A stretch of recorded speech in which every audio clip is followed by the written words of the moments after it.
Hello, hello.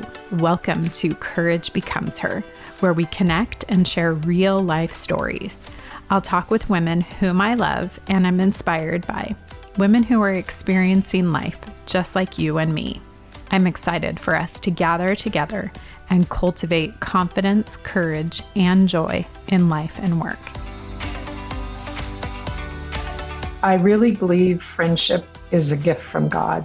It's just a sweetness to life where you can be transparent and share things that mean a lot to you.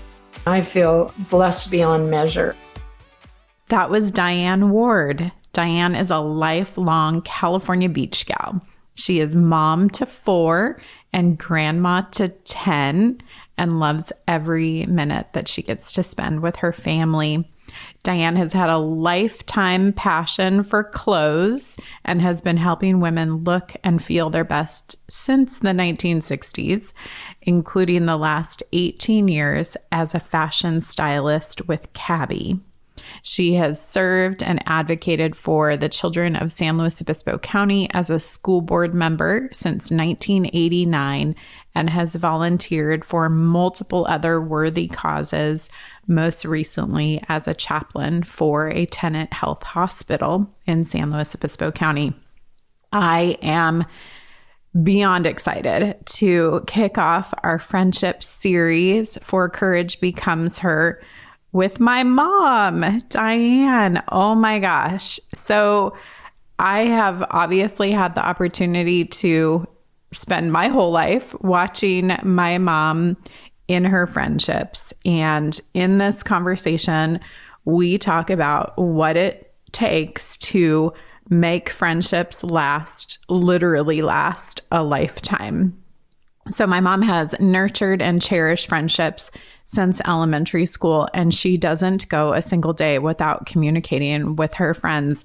I can honestly remember as a kid in the 80s when you only had the one kitchen phone with the long cord that she would take the phone out through the sliding glass door into the backyard and sit on the patio in the backyard and talk with her girlfriends. Definitely like one of my prominent memories from being a little girl. So in this conversation, she talks about what being a friend looks like, both in the goods and positives and the wonderful aspects of life and the good times in life, as well as the sorrows and the heartaches of life, and how she has made and kept friends with differing perspectives and beliefs, including people who have differing beliefs on hot topics like politics and faith. And she also shares how she has endeavored to prioritize friendships over work, which is something that she definitely has done and continues to do. So I am just so excited for you to listen in and learn from my mom on what it takes to make friendships last a lifetime.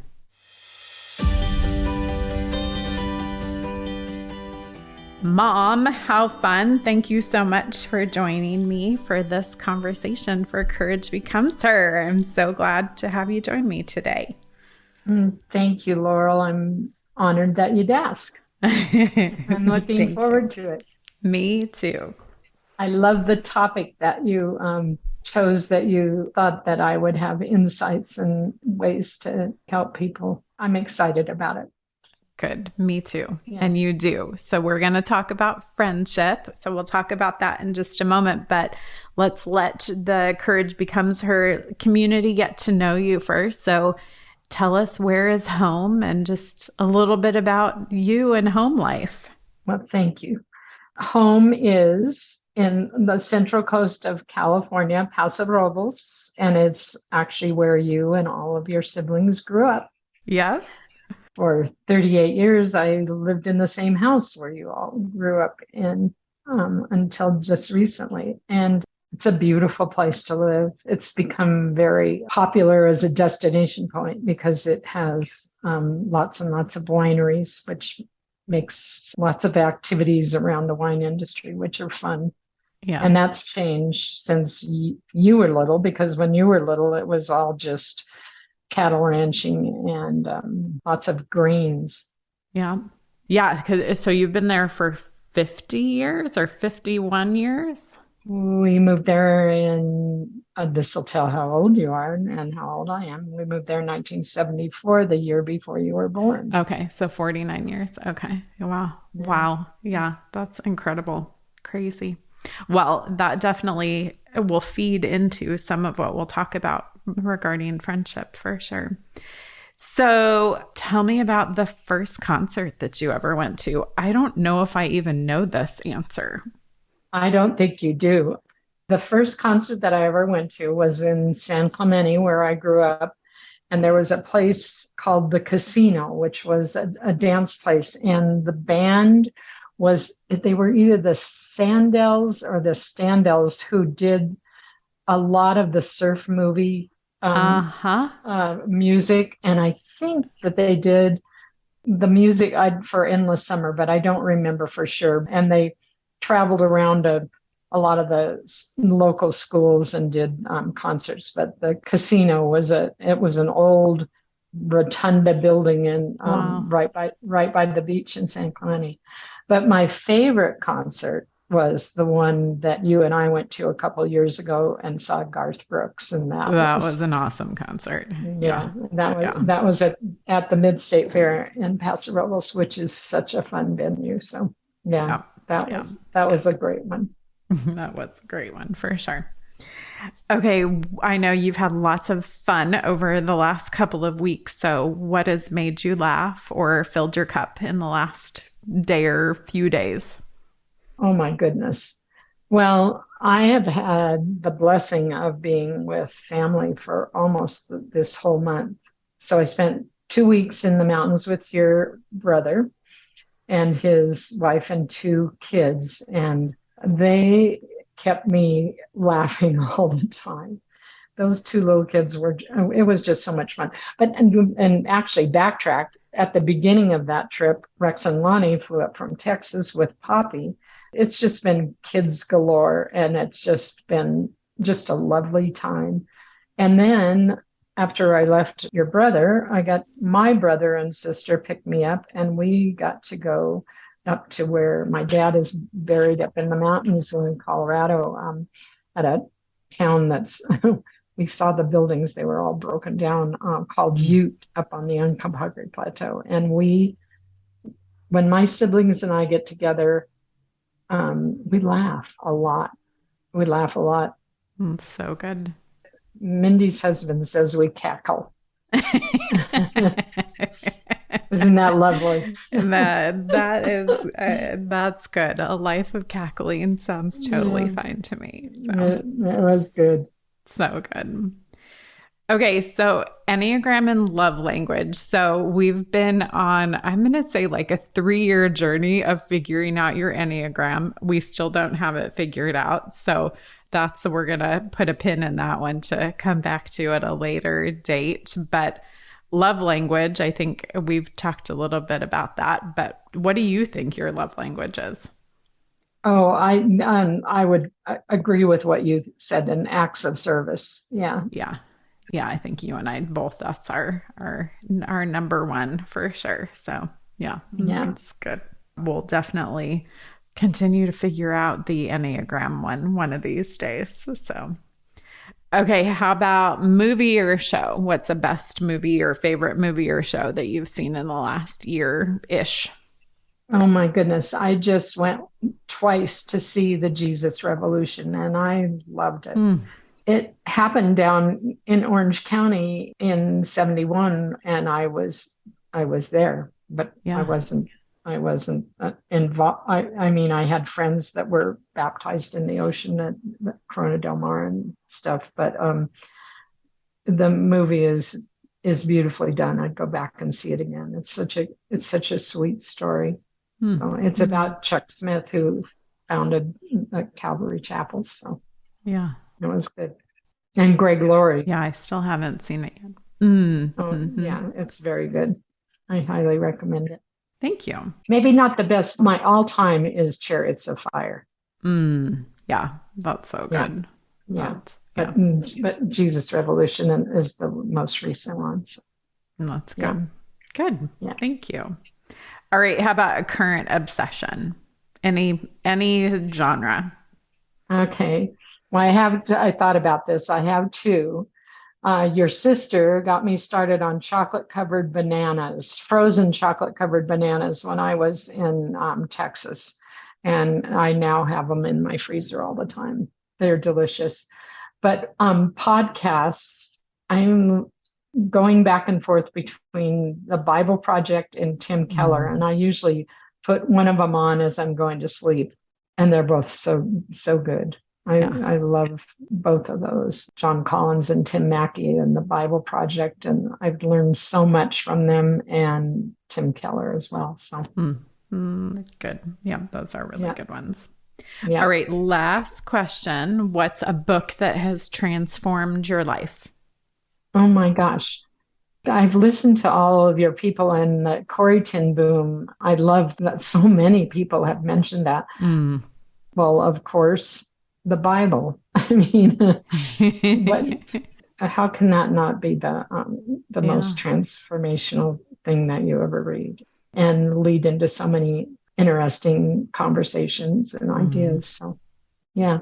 Yeah. If you were going to pick a novel, the first one that inspired me to like books, because when I was in school, it was all just for work, was Travels with Charlie by John Steinbeck. Uh-huh. That's right. Yeah, you have talked about that one. Just a sweet little book. So good. Well, thank you. Thanks for letting us have the opportunity to get to know you. So, like we said in the beginning, I asked you to join me today to talk about friendship as we move into this friendship series. And having known you all my life, I've had the just privilege to see you in your friendships, to observe you, to watch you, to participate in some of those. And you have always had amazing friendships, even before, long before I came into the picture in your life. And I mean, friendships have just always been such a huge priority for you. And so I want us to be able to learn from you about friendships, because there definitely are quite a number of things that I've learned from you, and that I know the Courage Becomes Her community can learn from you as well. So I think let's start first by talking a little bit about lifelong friendships, because you have friends who you have stayed not just acquaintances with, but like very close friends with for over 60 years, which is just incredible to me. And most all of them, at least to my knowledge, are people that like don't even live anywhere near you, which makes it all the more incredible. So maybe talk just a little bit about like how in the world have you made friendships last for, almost nearing 7 decades? Oh my gosh. It's one of the sweetest parts of my life. It's true. I have friends that I met actually, I have a friend, and she lives in Hawaii, that we met when we were brownies in 4th grade, and we text. I'm in a texting group with 5 different ladies, and 4 of us have known each other for 60 plus years. And then one of them I met when you guys were in preschool, and we text almost daily.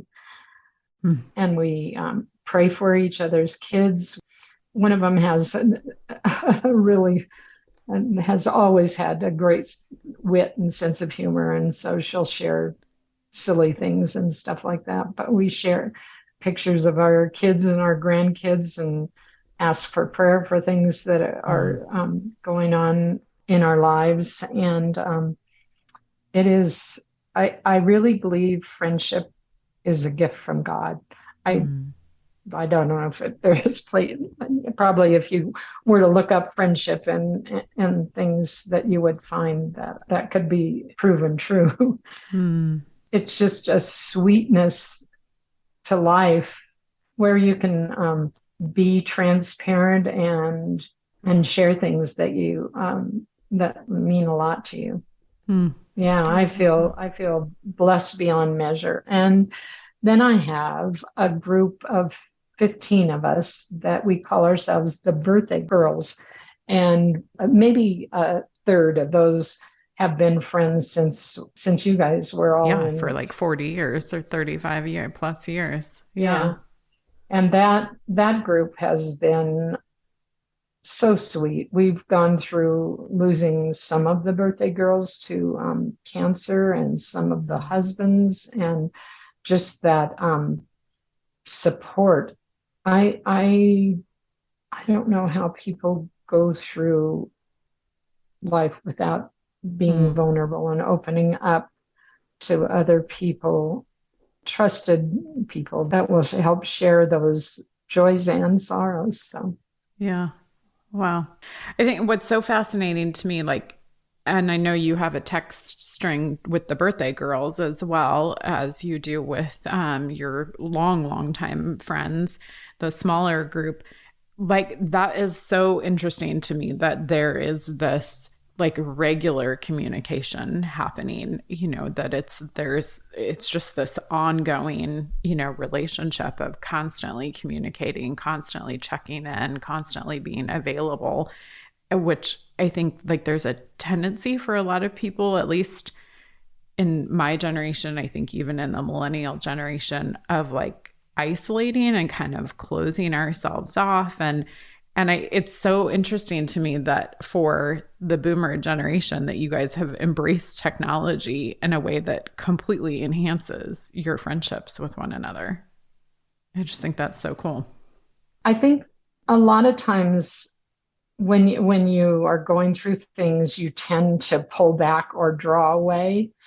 And I think that's because you don't want to burden people. But what I've Mm-hmm. found in the last few years, especially the last 3 years, that you rob people of being able to give.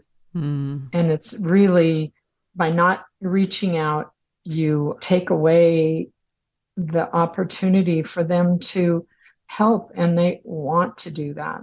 Yeah. And when you won't open up, then um, they don't get to do that. And we all know when we do something for someone else, Yeah.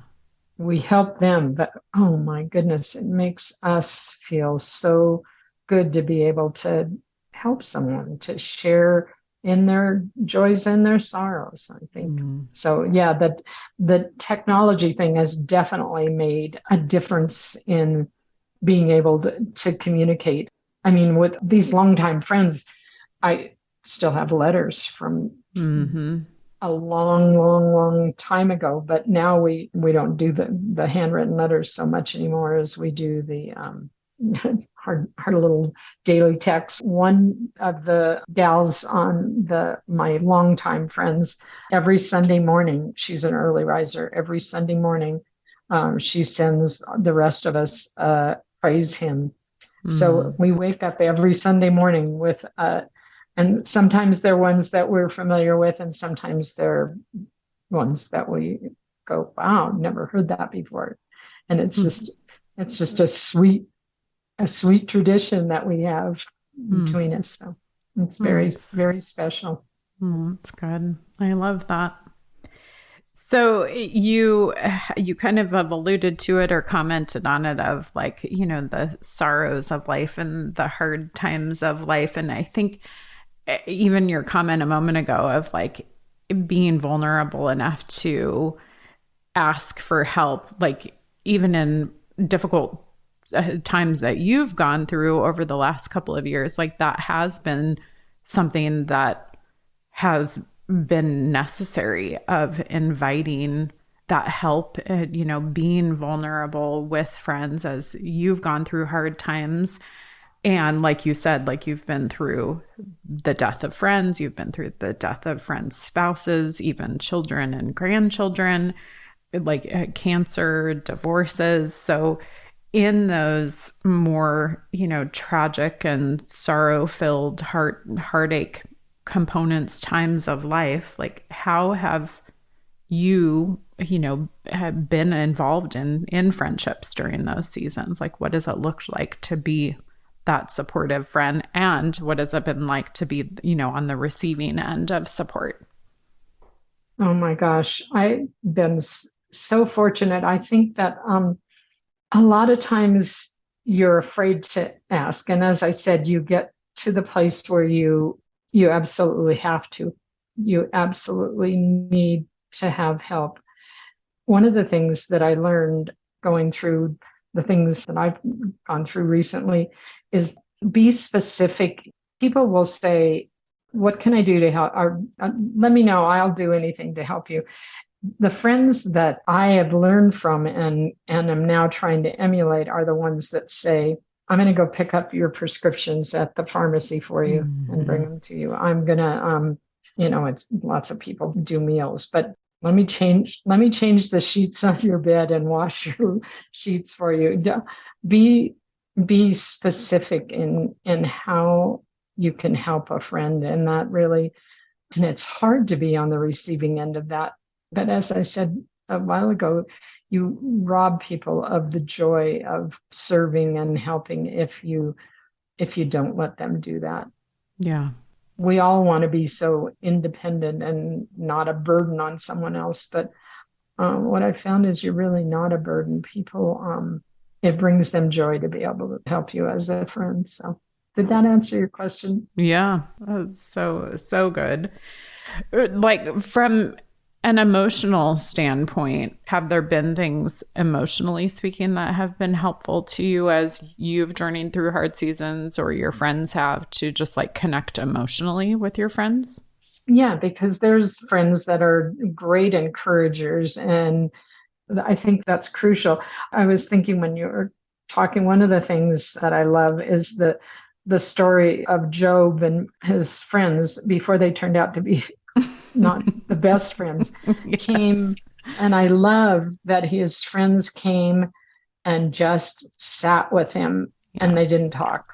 Yeah. And I think sometimes there's times, and depending on a person's personality, what ministers or helps them the most is, and it's different things for different people. And some people, you don't have to say anything. Mm-hmm. And a lot of times in tragic situations, there's not even words that can really express just being there. Just being there can be a comfort. That's so good. Yeah. And to not become like Job's friends and fill that space with unhelpful and untruthful things. So yeah, that is good. Better to just sit with someone and give space for, and I think like a lot of what you talked about too, it's kind of like mercy ministry type of things of just, just showing up and just helping. And so you can do that too, of like, you don't have to say words necessarily, but go and do someone's dishes, or do a load of sheets and bedding, like you said, or, take someone a meal, or go and water their roses, or so. Yeah. And I think maybe the best way to figure that out is to think, oh, what would be the best help for me? Yeah. How could I accept the best help? And that would be, different things at different times, depending on what you're going through. Yeah. So I think one of the things that I like about that as well, that it makes me think about, is that like you are in relationship enough that you know someone well enough to know like what also would be helpful for them. And that's totally the case for you with these friends, again, of 35 years, 60 plus years, even people that, you maybe have been friends with for 5 or 10 years, like you're involved enough in their lives to know like, okay, what would be helpful for them in this season. So I love that. Yeah. So good. Hi, friends. I'm just interrupting this conversation with my mom super quick to just chat a little bit more about friendships. So in my 11 years of coaching, I have most definitely heard so many comments over the years about friendship getting dropped to the bottom of the list when life gets busy and other things are just, crowding out friendship. And that has been a wonderful part of my life as a coach, is to walk alongside women who are really wanting to invest in friendships and prioritize friendships, and to figure out how in the busyness of life and the busy seasons of life that you can put more time and energy and effort into friends, as well as what it looks like when you're having a hard time finding friends. So for those of you who haven't listened to Courage Becomes Her or aren't aware, Courage Becomes Her is brought to you by my coaching, Laurel Emery and Company. And while I'm currently full and not accepting any new clients for the rest of the summer, I do have 2 spots opening up in September and would love the opportunity to walk alongside you and help you to figure out friendship in your life. And what does that look like for whatever season that you are walking through? So if that's something that you're interested in, please reach out to me, laurel@laurelemery.com, and I would love the opportunity to work with you. So one of the things that I think is kind of a big topic right now is it's kind of countercultural to be friends with people who you have differing views with, or you may have actual disagreements with. And again, having the opportunity to observe you and to, see you with your friends for nearly 50 years, that's never been a thing for you. It's always you've been friends with people regardless of different political views and beliefs, different faith views. It's just at least, as an outsider looking in, you've never let those sorts of things come between you and your friendships. And you have all of these different circles of friendships that are, Bible study related, pinochle, is that how you say it? And pinochle, yeah. Pinochle and pickleball, and then, education related. I mean, you have all of these different varying interests and groups associated with them and friends as a result of that. So how have you intentionally kept your friendship circle wide and been accepting of anyone and everyone? I think I look at people and think I want to extend the same grace to them that they extend to me. And I know the friends that I can talk about things that are of my heart, that I know that we are of one accord. And those are a specific few, probably the ones that we text, my longtime text friends. But I think listening a lot to people and not having to weigh in on my opinion. I probably have gotten better at that than I was when I was younger.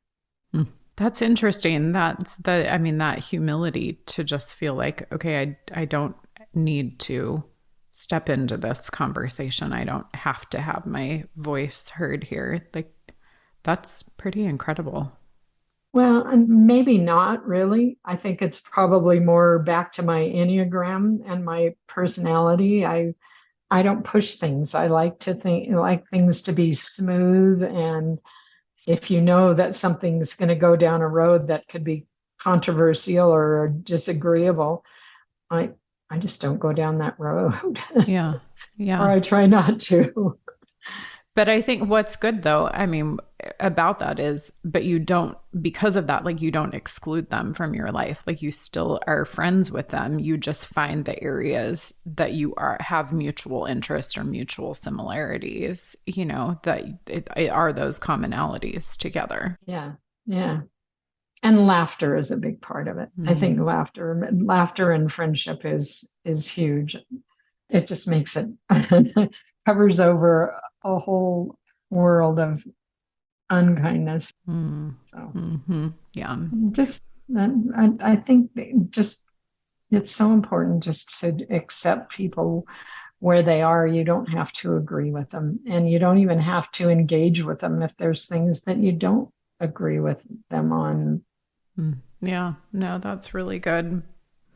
So another area that I've observed you in that I just find incredibly fascinating and inspiring is many of us, myself very much included, struggle with making friendships something more than transactional. So thinking about it from the like, what's in it for me? What can I get out of this friendship? Like having it be like there's, a reason for us to be friends, if you will, that benefits me in some way or another. But for you, that's never been the case. Like you've never looked at people of like, what do you have to offer me sort of a thing in friendship, which is just a really incredible characteristic to me in a way that you look at friendship. So how is that? Like, why is that something that hasn't been an issue for you? Well, thank you for saying that and thinking that because as you know, my work is social selling. And so it is really a conscious effort all the time Hmm. because I'm social and my business is social. And to try to not take advantage of that, if I feel someone saying, oh gosh, here she comes, I make an absolute point to try to go the other direction Hmm. and not talk about anything that would be transactional with them because I don't want to be misread and I don't want people to think of me as that Oh. way. I love my social time. I love my friends. Hmm. And I don't want them to think that I'm ever looking at them going, what's in it for me? Hmm. And sometimes I can feel people kind of going that way or backing off. And I think Hmm. maybe it's because they project, maybe it's happened to them before. And so Yeah. I, I go overboard the other direction, or I try to, because I don't ever want to. And it's probably to my own detriment business wise, because I probably could. Yeah, push for things. Yeah, Yeah, but yeah, I know God is my provider, and so I try not to get in his way. yeah, yeah. That's so good. It's interesting though, because as you said that, like, obviously the social sales that you've been in for, almost 20 years, but you've been like in retail sales my entire life.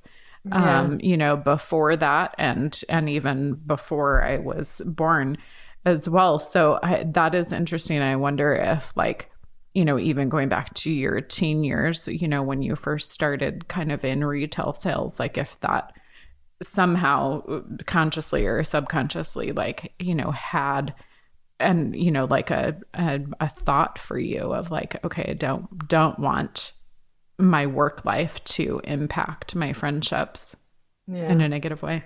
And I think that I do well because I'm honest. Mm. And so I don't think I'm real salesy. Maybe I don't You're not. see Yeah. myself. And I never have been. I mean, I started out in my parents' business at a nursery and a pet shop helping them and then immediately flipped to clothes. But Mm-hmm. Mm-hmm. Yeah. but I want people to trust me and believe when I say that looks horrible on you or that looks darling on you, that they know that I'm telling them the truth and I'm not trying to sell them a bill of goods. So Yeah. Oh, so good. Well, thank you. So my siblings and all of our spouses have kind of always teased you a little bit over the years about just your friendships, but we all have done it in a kind of an envious way just because you are so incredible about making friends, keeping friends. Like your intentionality around friends is just incredible and beautiful. And you have very meaningful friends because it's something that you have prioritized and has been meaningful to you and has been meaningful to us as a result of that. So thank you. Thank you for giving us that learning lesson and showing us what that looks like. I have enough friends for all of us. You do, which is so special. So special. It is fun. Okay, so our closing question is, who or what is inspiring courage in you right now? Oh my gosh. I thought about this a lot, Laurel, and I have to say it's you. You have helped me so much. You've made me courageous where I didn't think I was. Sorry. That's okay. No. Do you want to re-record this? Nope. You're so sweet. You're so sweet. Thank you. Yeah, we've both, the last 3 years have been pretty dang rough for both of us. And sure. I think we most certainly have inspired courage in each other through them. So thank you. Thanks. Mm-hmm. Well, thank you for joining me. And again, for just inspiring us about friendships. Mm-hmm. It was my joy.